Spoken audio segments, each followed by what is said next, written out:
On today's episode, a PHT injury update. Welcome to the podcast helping you overcome your proximal hamstring tendinopathy. This podcast is designed to help you understand this condition, learn the most effective evidence-based treatments, and of course, bust the widespread misconceptions.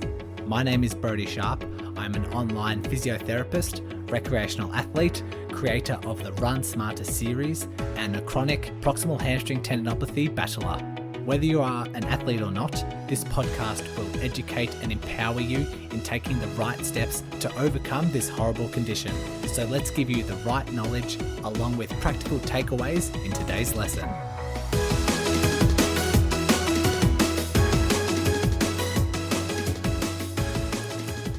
This is from the Run Smarter podcast. About 5 or 6 weeks ago, I did an episode on updating people on PHT based on the previous episodes I had released, which was a couple of years ago.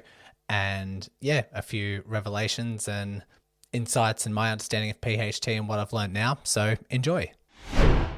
Since we have more listeners and I've interviewed more guests, my ideas of these certain conditions have changed slightly, getting a few new fresh ideas.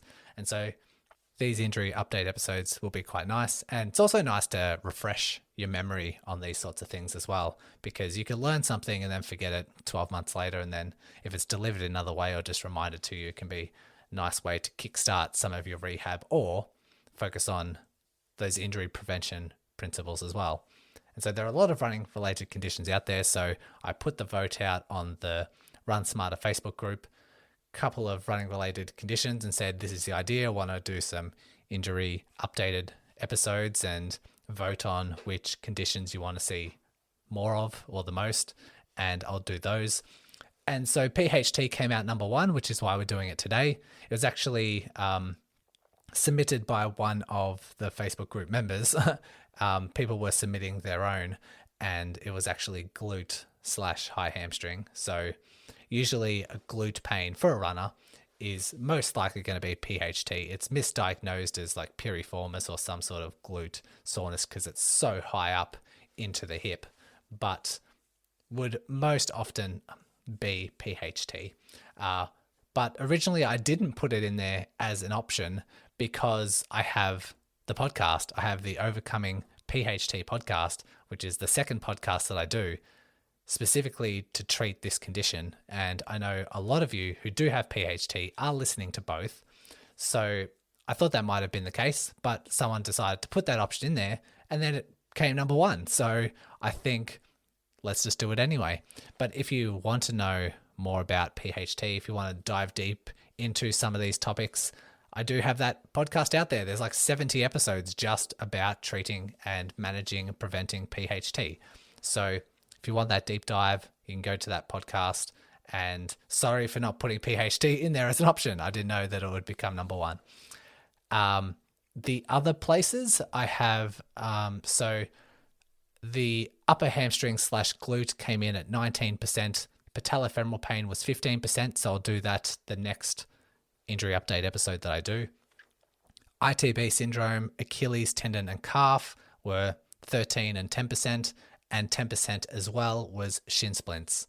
So I guess it was just the 5 most common running related conditions, but I'll do an update. I'll do those, like I said, every couple of weeks or so.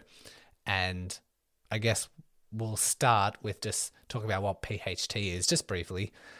The hamstring attachment onto the sitting bone becomes irritated, essentially. And it can sometimes be like this tightness in the high hamstring, or some people feel like a dull ache in the glute or that particular region. And then sometimes, not always, it becomes a bit sore and achy to sit on. Speed work, hills, cycling, bending forward, those sorts of things tend to trigger that tightness and soreness in that area. And so sometimes it can just be a mild tendinopathy, but then if mismanaged can develop into something quite chronic. And then it starts to affect daily life, like bending, doing housework, going upstairs, sitting especially, like long car drives. Those sorts of things can really impact day-to-day life. Past episodes that I've done, so I interviewed Mareka Lowe I think it was episode 30, like in the 30s. And the title of the episode is Why Your Hamstring Tendinopathy Isn't Getting Better. And she had 5 top tips. For generic sort of tendon guidance, I did have that tendinopathy series way back, pretty much after doing the 10 universal principles. I did, a few pain episodes, and then I did a tendinopathy series. And so if you're wanting those generic principles about pain during exercise, pain afterwards, progressing, and just managing tendon symptoms and interpreting symptoms, those sorts of things, you can go back to those episodes. But Mareka had 5 tips about PHT. Tip number 1 was not addressing the compression of the tendon. And when we say compression of the tendon, we mean things like sitting on the tendon and kind of like squashing it, but also with things like bending forward and doing deadlifts and things within your rehab where you put tension on that tendon as it wraps around the sitting bone and sort of squashes the tendon into the bone. The best thing to do is, if it's irritated, to avoid those compressive movements and exercises to help it settle down. But usually that's for a couple of days. Then once things are settled down, it's important that you build up the compression and you allow the tendon to adapt and tolerate higher levels of compression. And we do that through rehab. And we can also do it through like a progressive sitting schedule. And just along the way, the tendon just gets more and more used to compression. Important that we do that, because some people with PHT do find that, or read that, stretching is really bad for the tendon. So they totally avoid it completely altogether. And they find that sitting is bad for the tendon. So they avoid that altogether as well. And while it does help settle down things initially, it does contribute to that pain, rest, weakness, downward spiral, because you're totally avoiding those behaviors. And so the tendon's never going to get used to compression. And we want it to get used to compression because you need to sit, you need to bend forward, and you need to do certain levels of compression everyday life as well as running. So you need to introduce it back in as soon as symptoms allow. And the same thing that goes with the running pattern, levels of compression when running. Mareka talks about the leaning forward at the trunk and overstriding. The combination of the two can create a bit of a tendon compression, and those traits are kind of less ideal when it comes to a runner. So you can change those things. You can increase your cadence and you can run with a more upright posture to take compression out, or less compression on the tendon when you do run. So those things were advised by Mareka. The second tip that she had on that episode was just exercise choice, making sure that you're not doing too much initially, because some people read or listen to my podcast and think that deadlifts are fantastic, because I think it's a fantastic exercise, but they go away and they do deadlifts and the range that they go through is too much, the weight they do is too much, or the repetitions are too much, and it just flares things up. So make sure that you're making a gradual approach, making sure you're testing and retesting, interpreting symptoms, and progressing along the way through acceptable loads. Tip number 3 for Mareka was the dosage. And when we say dosage, we mean the sets, reps, weights, and frequency, how often throughout the week. And she mentions that it can be a bit of an art as well as a science, but we want people to recover from the exercise after doing it. And people recover at different rates. She mentions gender and hormones, when in the female cycle they are, age, those sorts of things all affect recovery times, and therefore would change the frequency of someone's exercise. So important to get that right balance, and it might require tailored intervention or expert help. But yeah, just something to be mindful there. The 4th tip was just having realistic expectations. She mentions that progressing or strengthening the tendon takes a long time, and recovery is not linear. So people would hope to expect that, your injury steadily gets better week by week, month by month at a very linear fashion, but rarely is that the case. Flare-ups often happen. The trend, the long trend should be on the improve, but week by week, day by day, sometimes you can have fluctuations. So just expectations around that. She mentioned that at least 12 weeks of good rehab is when you should start seeing good results. So we're looking at around 3 months there. So those sort of timeframes, when it comes to getting real significant gains and returning back to running if it is a chronic issue. Some research points to more than 6 months. So keep that in mind. Tip number 5 from Mareka was just addressing people's belief in recovery and in the particular condition.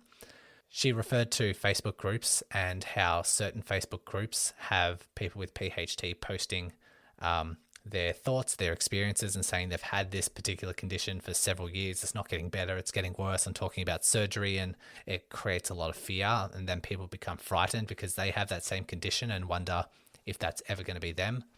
And if someone experiences a flare-up, that also changes their overall experience and think, oh, this is never going to get better, I'm always going to have this. And just the idea just to be quite positive with your rehab, making sure that you recognize you are an individual, you're not going to follow the same rehab path as someone else, and you don't know enough information in that post to know what's happening. Maybe they have a different condition. Maybe they've just been mismanaging it for years and they haven't tried that good rehab that this podcast highlights. And so remaining optimistic and recognizing your recovery as an individual is really important. The second PHT episode that I did was what Brodie has learnt from PHT. And it was an episode, I can't remember the episode number or round about when it was, maybe in the 80s. But because I have had PHT before, I just highlighted my particular takeaways and key lessons from me dealing with it. And I had 3 main takeaways. The first one was the impact that speed can have, running speed, on this particular condition. When I first got it, it was after training for a marathon. I was doing fine. My hamstrings were doing well, doing that really slow build up and building up to that 42 Ks. I was running, 2, 3, 4 hours comfortably, not comfortably, but my hamstrings were tolerating it. But then I moved to triathlons, which are shorter, significantly shorter, but I just did it a lot faster. And the bike, getting off the bike and doing a fast run, overloaded my hamstrings, and I developed PHT pretty early on, pretty quickly. And so we need to recognize the importance of speed when it comes to the demands that the hamstring requires, particularly in this eccentric phase. As you go through this late swing phase in your running, your body needs to slow down that momentum while it's also lengthening. So your leg is straightening out, the knee is straightening as it's trying to slow that momentum down. And what it does is the hamstring works really hard in that particular phase, just before the foot touches the ground, while it's lengthening. So that's why it's such a high demand. And the faster you run, the more and more those hamstrings kick in, and that eccentric phase has to work harder to slow down the momentum of that fast swinging leg. And so this is really mindful. You need to be really mindful of this when it comes to prevention. So if you don't have PHT, make sure, like my mistake, when you do go to faster sprints and, competing with shorter intervals, you just need to make sure it's really gradual. But if you do have PHT, this is also need to be mindful when it comes to rehab and your return to running, making sure you stay slow, making sure that you build up a slow buffer, and then when you decide to introduce speed, making sure it's really gradual and really structured. My second tip on that episode was sort of what I talked about before, what Mareka mentioned before, but it was to rehab into compression, making sure that compression is introduced and the exercise is, within acceptable levels of pain. We know that from previous episodes. I shared my own experience with increasing my deadlifts, which the pain level during that particular exercise was up at 5 out of 10 pain. But treating myself, I decided to be a little bit more on the risky, aggressive side of things, and it paid off just because I knew my tendons were quite strong, not really that irritable, and just a little bit sore, just a little bit achy. So decided to opt for a slightly higher pain level rule. But yeah, it was a success for me anyway. The third tip I had on that particular episode was that strength exercises, a list of strength exercises that has helped me. I've done some Nordic hip dips, which is most people are familiar with the Nordic drop, but same position, I just dip at the hips like a drinking bird. I mentioned deadlifts, single leg deadlifts, and then for something a bit more power plyometric based, I used wall balls and rocket jumps. Moving to the fresh content and a couple of points that I wanted to add in to create this injury update episode. I have 5 things to mention, and hopefully you find this helpful with the understanding of PHT. Also, I guess, general principles when it comes to understanding tendon recovery. And the first thing that I want to do, which is working quite well with my PHT clients that I'm treating, particularly those who are end stage, sort of running and getting back to their athletic performance, but still having some symptoms, is to manage your particular routine, like your weekly routine, rather than having a strength day, a rest day, a run day, sort of modifying and fluctuating the intensities of the strength and sort of rehab sessions. And this came as an idea from, or suggested by, Tom Goom's study, which was about PHT and the management of PHT. And they suggested a routine that involves a high day, which would be like a heavy, you're in the gym, deadlifts, step ups, Nordics, these sorts of things that are generating a high demand on the hamstring and the hamstring tendon, both in and out of compression. Doing that on one day, calling that your high day, backing that the next day with a low day. So you do mainly rest, but it'd be low enough so that everything recovers, but you can still load it a little bit. This is where, your isometric bridges or your long lever bridges, or maybe some banded work, maybe some crab walks or something that just works the glutes, is enough to, I guess, create a low day, enough to recover. Then you're coming back up to a moderate day, and then that might involve maybe some lighted weighted exercises. Maybe you're doing lunges, body weight lunges, or some lighter step ups or hamstring curls with a band, something like that. And then backing down to a rest day and repeating that cycle. So high, low, moderate, rest on repeat. And that particular cycle seems to be a nice, I guess, initial attempt, a nice template for fostering a good adaptation response mixed with recovery. We want to try and find that right balance. And so I'm finding particular success with that routine, but modified slightly. Like you start with that template, and then based on symptoms and based on the lifestyle of the athlete, based on their goals, you sort of just make a slight adjustments here and there, but has been found to, especially for me, to increase the effectiveness for those who are still symptomatic but still highly functioning. Another kind of slight adjustment that I have made for some, especially those gym goers, is to change the time under tension. So they might be doing their deadlifts and it might be at 100 pounds or 50 kilos, and things are going well but still a little bit symptomatic. Trying the slow down phase under more time under tension. So maybe 4 seconds slow down in that eccentric phase, and then only 2 or 3 seconds back up. So as the set is complete, you're spending more time under tension, and particularly with that eccentric phase. So working with tempo, I guess, especially with those slow, heavy based exercises, can work pretty well at just a slight tweak in their management, which can then enhance the recovery. So that was tip number 1. The second thing I wanted to talk about was just the bridges and eventually phasing out of the bridges. I have a lot of people jump on injury chats. A lot of those injury chats are PHT related, and a lot of those PHT clients are saying they do bridges and they're a little bit painful, so they don't progress. They keep to bridges, most often body weight, sometimes with a little bit of weight, and they maintain that for 3 months and don't have the confidence to progress. And this is just like fostering a very limited ability to recover. you're not offering enough to start seeing significant change and significant results. You're never going to improve your running or improve your sitting or improve your bending if you don't get out of that bridges phase. And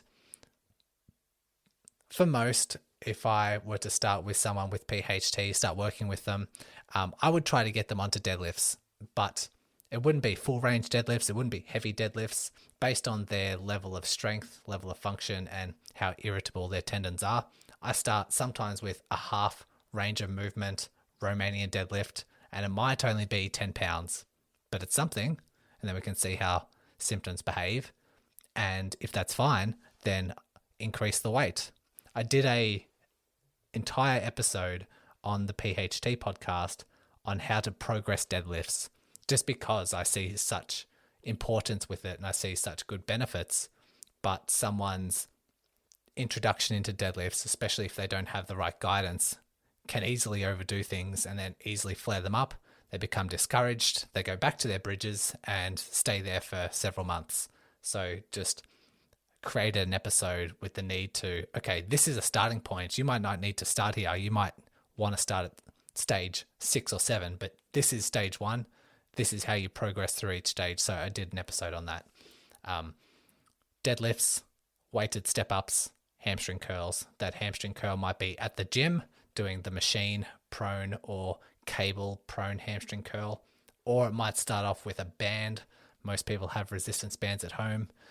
Those three, the deadlifts, the step-ups, the hamstring curls, are something that I would implement straight away for most. And if people like the bridges, if they find it settles down their pain, then I'd keep it in, but doesn't have as much importance in my mind.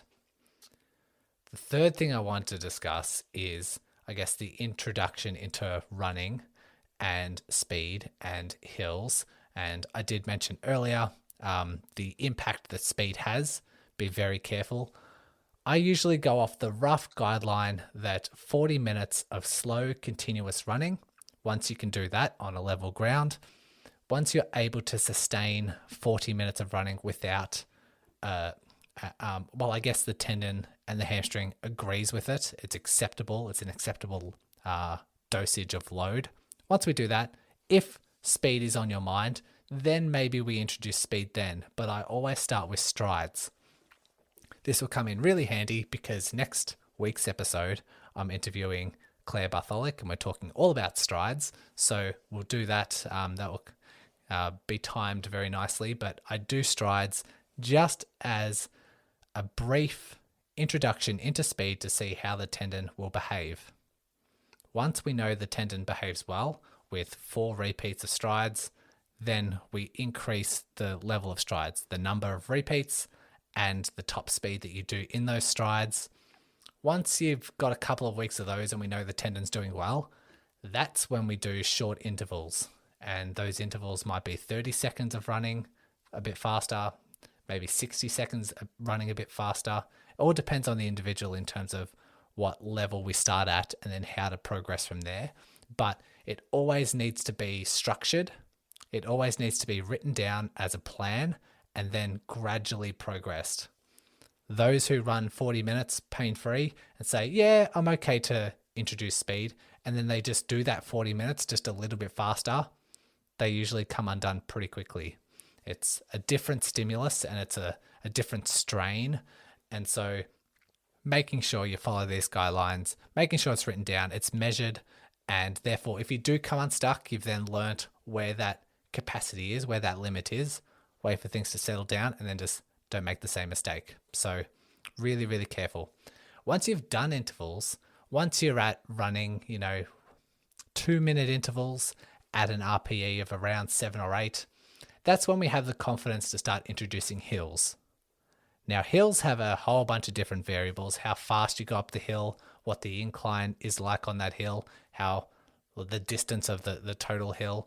So there's a lot of variables there, but if you can find a hill that's consistent, if you've got one next to your house that has the same incline every time, has the same distance every time, maybe that's something to start with to introduce those hills, introduce some repeats, keep the RPE consistent when you're going up that, or the power or the heart rate, whatever you want to monitor, and introduce those.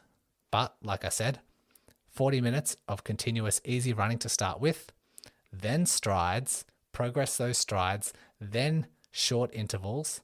Then once you've done that and you're comfortable with doing some intervals, then hills.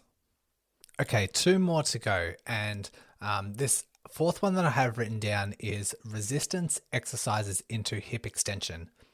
So what that looks like, if someone's familiar with getting a band, you're essentially putting a band around your ankle and attaching it to something in front of you. While you're standing, legs straight, you get that leg with the band around it and you extend it behind you. So you're extending your hips, legs are staying straight, and that's what we call like resisted hip extension. Now, this exercise for people with PHT varies drastically. So sometimes I have this test, I do this resistance test, and it can be extremely painful for some, even more painful than like a deadlift. But I have other people with PHT that do it and they're totally fine. So what I say for people, if they have a goal, well, most people have a goal for hip extension because you need that for running, you need that for swimming, and it can be particularly problematic, like day-to-day sort of movements. So if it is painful, that's a really key piece of the puzzle, a really key insight, because then we need to train that particular movement and train the tendon to move under load in that position, so then that becomes your strong suit. We just need to try and find the right starting point. And so if that hip extension under resistance is a 3 or 4 out of 10, you can start just with that. Just do 3 sets of 10 each side under that moderate or easy resistance, whatever falls within acceptable pain limits. But if you do that hip extension, it's like a 6 or a 7, reduce the range of movement. So start with the band under tension with the foot in front of you, and then extend it. Instead of extending back past your other stance leg, you're only just extending back to meet that stance leg. We call that back to neutral. And then you go back to the starting point. So reducing the range of movement with that particular exercise. And once you get better, you can increase the tension of the band, you can increase the range of movement, you can increase the speed of that exercise, and that helps you get back into things like kicking, back into kicking when swimming, back to extending the hip when you're running, and it just makes another link in the chain a bit stronger. And so, like I said, sometimes it's fine for some, sometimes it's really painful for others. If you are in that sort of camp that it is quite painful or significantly weaker than the other side, put it into your rehab. And finally, my last tip is about deadlifts and double leg versus single leg, because I have come across a few people that just do single leg deadlifts, and whether that is because they don't have enough weight in their home or wherever they do their exercise, and so they think, oh, I might as well just do heavy single leg deadlifts rather than not heavy double leg deadlifts. Or maybe they're under the belief that it is a progression, and so they move away from double leg deadlifts and only towards single leg deadlifts. I say this all the time, especially on the PHT podcast, tendons love slow, heavy load. And in order to go slow, you need to be stable. And in order to be stable, you need to have 2 feet on the ground. So another thing is, so there's slow and heavy. The heavy side of things, you can't simply, if you're really strong and you do a double leg deadlift, you can't halve that deadlift and do that weight single leg, just because you don't have the support, you don't have the coordination, you don't have the strength. So you can lift heavier with double legs than you can if you halve it with single legs. So more strain's going to go through that tendon because we want it to be slow and we want it to be heavy under the right conditions. Like I said before, making sure it's within acceptable pain limits and making sure you can tolerate it, but eventually you want it to be slow and heavy. So those who are doing single leg deadlifts and only single leg deadlifts, highly recommended that you go back to double, and that still becomes the double leg progressions are the primary focus. You can still do single leg deadlifts. You can do them like maybe once a week, but the heavy deadlifts 2 to 3 times a week, depending on how heavy you're actually getting. If it is really heavy, maybe twice. If it's about a moderate intensity, maybe 3 times. But really important that you do that. And maybe a good lesson for other exercises like, say, calf and Achilles stuff, you'll be able to do double leg calf raises really heavy. Like just if I do a bent knee double leg calf raise right now in my gym, I'm building up to about 90, 95 kilos, and I'm only 70 kilos in weight. So, significantly more than my body weight. But if I halve that to 45 kilos, I can't hold on to I can't do the same amount of repetitions with half that weight with a single leg calf raise and expect to do the same quality, because you're sort of challenging your balance. It's just like really tough to do. So I'd say double leg. You can still do single leg stuff. It's important that we do single leg stuff, but the double leg stuff still needs to be in there. Like I said, this is for people who are doing single leg deadlifts and only because they've sort of phased away from the double leg stuff. So bit of a recap. My first tip, the high, low, moderate rest cycle on repeat, and then just make your own tailored adjustments from there. Phase out of bridges. You sort of got to get through that hump and start introducing the deadlifts, the step ups, the hamstring curls. It just needs to be modified enough so that you can tolerate them nicely. And you can tolerate them with weight, reps, range of movement, speed, all those sorts of things. The progressions into running, 40 minutes continuous, then getting into strides, then into intervals, then into hills. The hip extension, the resisted hip extension, if that is particularly aggravating for you, implement that into your rehab, and making sure we're keeping the double leg deadlifts in there and not just doing single legs. Thanks once again for listening and taking control of your rehab. If you are a runner and love learning through the podcast format, then go ahead and check out the Run Smarter podcast, hosted by me. I'll include the link along with all the other links mentioned today in the show notes. So open up your device, click on the show description, and all the links will be there waiting for you. Congratulations on paving your way forward towards an empowering, pain-free future. And remember, knowledge is power.